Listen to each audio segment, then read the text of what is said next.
भारत में यूरोपीय कंपनियों का आगमन, ठीक है।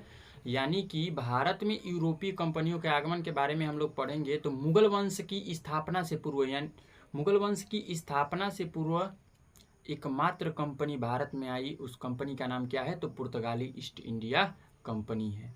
यानी कि इस कंपनी का आगमन भारत में 1498 ईस्वी में हुआ।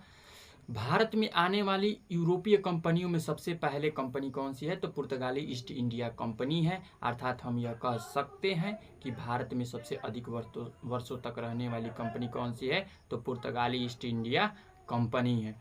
यानी कि 15वीं शताब्दी में दो देश, पुर्तगाल और स्पेन, इन दोनों देशों ने भौगोलिक खोज में महत्वपूर्ण भूमिका निभाई।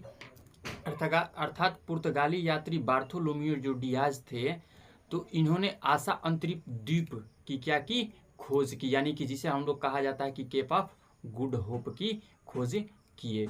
उसके बाद से स्पेनिश यात्री कोलंबस ने 1492 ईस्वी में किसकी खोज की, तो अमेरिका की खोज की। और उन्होंने उसको क्या कहा, तो नई अमेरिका को नई दुनिया कहा तथा वहाँ के लोगों को रेड इंडियन कहा, ठीक है।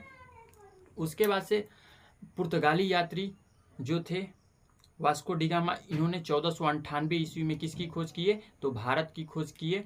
और भारत की खोज किए जो गुजरात के, और जो ये पुर्तगाली यात्री वास्को डी गामा थे, तो 1498 ईस्वी में गुजराती के एक पथ प्रदर्शक से मिले और जिसका नाम अब्दुल मुनीद था, और उसी से भारत के लिए मार्ग पूछा तथा वहाँ से क्या किए, ये गुजरात पहुँचे और भारत की क्या किए, खोज किए, ठीक है।